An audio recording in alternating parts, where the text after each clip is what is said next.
Thank you very much.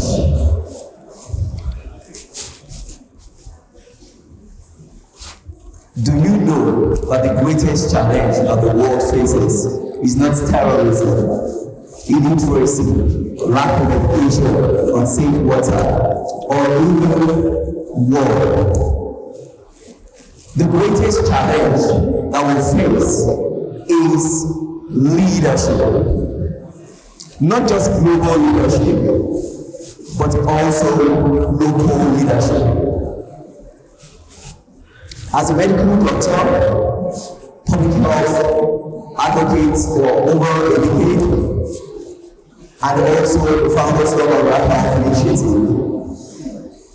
I'm also a researcher with over 40 publications in international journals, and what I've discovered over the years is that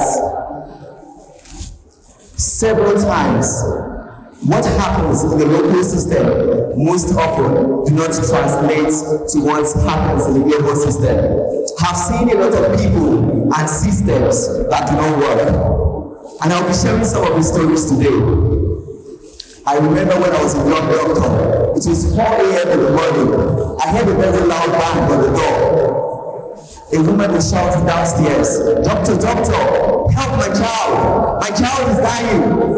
Ade is dying." Hearing Ade is dying, I rushed downstairs. What's happening? Then I started asking the woman questions. Why are you disgracing Ade? What has happened to Ade? We heard stories like Ade had diarrhea for over 4 weeks. His body has been hot for 3 weeks. He has been vomiting for 2 days now. And the next thing, I heard that suddenly he just started coughing. I looked up. I was walking towards where Ade was laid with a 1-year-old boy, very young boy. And while I was walking, I was like, "Why are you just coming now?" She said she had to borrow money from her friends, her family members, her relatives before coming to the hospital at that time. And then I approached Ade. I saw this very young boy who was very cold, no chest movement. Then I realized that Ade was not just dying. Ade had been dead for over 2 hours ago because his body was cold.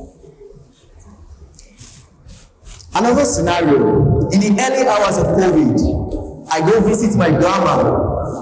And then I ask her, "Oh, grandma, how are you faring?" She says, "I'm doing well, my grandson." And after talking to her for a while, then the topic evolved into COVID-19. And she said, I've just been hearing COVID, koro. You know, my grandma is not really educated. And from my discussion with her, I discovered that she didn't know a lot about COVID-19. Now, from the first story, I want us as the audience to decide, what do you think was wrong that led to Ade's death? Poverty, I'm quite sure you agree with me, right? Ignorance, maybe lack of education, you know, some would say generational causes or whatever it is. But we know that they are really deep-rooted challenges. Those are the things that are wrong. And the second story, instead of me focusing on what was wrong, I decided to have a shift, not focusing on what was wrong. My grandma did not understand maybe the news that has been largely in English on COVID-19. So I called my team together at Slum Health Initiative, a young, youth-led, vibrant health organization with over 1,000 volunteers in Nigeria. And what we did was that we translated evidence-based information from the WHO platform on COVID-19 into over 100 languages. Not only were we able to do this by the support of what I call Glocal leaders, which is people who do not see things as being wrong, but people who go from what is wrong to what is strong. Local leadership are very sustainable solutions. They also build very practical solutions that are sometimes very simple, just like translating information into local languages such as Yoruba, Hausa, Igbo, and so many others. So what local leadership really means is when you combine global plus local, then we have Glocal. We have a very scalable perspective, a worldview, and a very embedded in a locally driven system. So we have had a lot, millions of children being saved due to somebody's discovery of vaccination, global leadership. We've also had someone who gave birth kits to using traditional birth attendants to mothers in rural communities. That is local leadership. And local leadership is what is missing and lacking in our world today. So we might ask me, why does the world need local leaders? We need local leaders because we know that they are the ones that create the solutions. They are the ones that create sustainable solutions in our world. They lead innovations and they promote sustainability. Change basically begins with global leaders. So I believe that by the end of my speech, I want to recruit you all to the Glocal Leadership Academy. So what approach makes a great and solid global leader? I call it the strong approach. Strong because it is strong. So first is systems building. In my article in the Lancet Global Health entitled Global Health in Low and Middle Income Countries, a Framework for Action, I identified 3 key things that makes a sustainable system. And that, first, capacity building. You need to be capable as a leader, so you need to take that course, write that exam, meet that fellow or meet that colleague in whatever that you do. Second, collaborate. You need collaboration in everything that you do. So we need a system, such as a health system, collaborating in Nigeria, collaborating with fellow systems in the neighboring countries. And third thing is contribution. Please, we know that money is very important. We know that people giving their time through volunteering is very important. So that is what makes a great system. And not just about having a great system, because we know that everything that is built must be built on a great system. You cannot have good healthcare without a great healthcare system. You cannot have good economy without a great economic system. So this is one of the most important ingredients for being a great global leader. And as you can see on the screen over there was one of our global leadership in action at Slum Rural Health Initiative. We call it the Brave Heart Project. Now, it's easy for us to say, yes, we want to have a mental health project for people living in refugee camps. I will just go there and say, you need mental health care. Okay, take this, take that. No, we didn't do that. What we did was very simple. We went to the community. We started through sports. And when we went through, we played football with these same people. They were so happy. There were other people giving them food, giving them lots and lots of money, and telling them that they should change. Basically fulfilling them and saying this is the solution. But things don't work that way. You need to ensure that, don't tell the community that this is what is wrong with you. Let them see the solutions themselves and discover what is strong within them for them to create their own change. And that is exactly what we did. So, interviewing them, they said, wow, we don't really hear much about mental health in our community, and we don't really think this is a big issue. And then we started talking to them. And then later they said, some of the leaders said, oh, we know about one woman that screams at night. Her husband was dead due to being shut down in her presence, and many other things like that. And later, we started hearing and seeing stories upon stories of mental health challenges that these people face. And then we brought in an integrated solution, which is the Brave Heart Project. Now, what we did was not only have campaigns on mental health or one-off activity, we introduced a physical structure called the friendship tent, which you can see behind, and then you are not alone, standing beside that. And what did we also do that? We trained some of the community members, ordinary community members, to also train the young people. And what we had was, we didn't stop there. We had a lot of young people coming to the friendship tent to learn digital skills, which we introduced. Because we listened to them, we heard them talk about their problem, and we also brought a system perspective to the issue. So over there is the friendship tent, 40 feet by 10 feet in length and breadth, and then we have a solar powered panel on top of that. Now, because light is very important for them to do things, to learn the digital skills that they are learning, to also be able to practice what they are doing. And then we employ these entrepreneurship experts to be able to help them, because we know this for sure, that cash and bank alerts are very important for mental health, apart from therapy. So that's system building. The second thing which I really talk about is task shifting. Task shifting.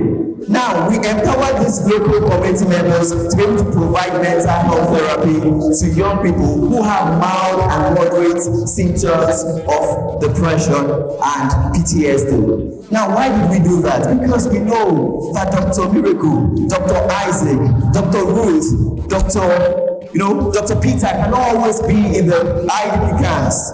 And that's why global leaders must recognize that anything that cannot be done without you being there is not sustainable. So task shifting, you see pictures of their local community members training and delivering therapy sessions to the young people. And you will see, so we see a scenario where they are discovering the answers within themselves. Nigeria is a country of over 200 million people. And according to the WHO, Nigeria is about 25,000 psychiatrists. Can you guess the number that Nigeria has? Probably some will say 5,000, 10,000. Nigeria has 250, about 250 psychiatrists. So, ensuring that your project is sustainable is very important. Now, the R, which I've talked about also briefly, is respect. Respect people, respect the community which you are going to. I love some organizations and NGOs who say that the people that they serve are not just vulnerable people. They see them more as customers. And I think we can really adopt that approach to see the fact that you're contributing to the lives of people as something that you're really doing. I'll move over quickly to the next one, which is openness. We need to be open and accountable in everything that we do. So we need organizations and we need individuals who have accountability partners, who, when they decide on a goal, can meet with other people who will hold them responsible. You said you will do this. Have you done that? You said you will become a researcher. Have you started on this journey? You said you're going to be, for instance, a football star. Have you enrolled in academic classes? You said you'll be a singer. How many rehearsals have you really gone to? So openness is vital. And the next one, networks. So when we talk about networks, I think a lot of us get that. Networks is not only about belonging to organizations or society, because a lot of people are in that, but what I've realized is that many people's networks do not work for them. So my challenge to everybody today is that ensure that you not only join a network, ensure that you put your network to work. Doing this would really help you. So for instance, during the transition of languages into multiple languages, of evidence-based information into multiple languages, we dealt with people, from South Africa, from different other spaces. And because of that, a lot of campaigns and advocacy events went on because we leveraged that network of people. And today, we see a lot of initiatives, who are not ready to build a coalition about the issue, who believe in taking the glory, or who sees this thing, oh, it's my problem, this is the problem that we are solving. Come together, form a coalition around these issues, and build a great network. The last, which is not the least, is probably the most powerful of all, and I'm quite sure we even received a whole TEDx speech today on it, is giving. Volunteering. Giving, when we hear about giving, we always think about giving money or giving prized possessions. But giving is much more than that. You need to give your time, your energy to these issues. Time not just in going to communities or going to villages to have outreaches, but also giving your time to study yourself, to build that capacity as a leader, to be that person, the next global leader who is doing something great in his or her community. And that is what the strong approach looks like. So the strong approach, systems building, task shifting, respect for those who you serve, openness, network, giving. I will paint real life applications for this so that you can really take that. First is through giving, you could volunteer. Through openness, you can get an accountability partner. Networks, you can join associations, join fellowship, ensure that you are learning something. Respect those around you. You might be surprised that the greatest idea comes from unlikely places.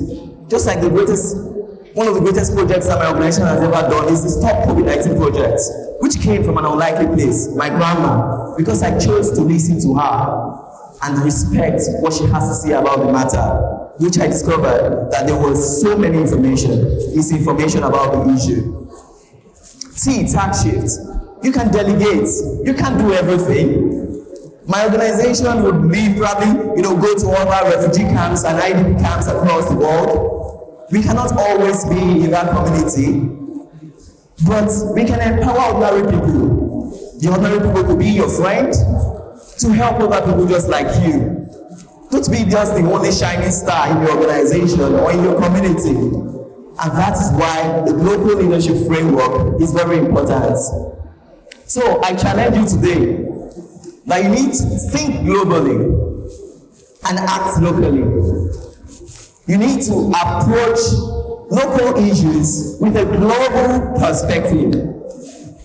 You need to serve in your local communities. And do not just think that this is just something small for me that I'm doing. I'm a home medical student. I'm just directing patients in this NGO. No, you have to start from somewhere because you are important.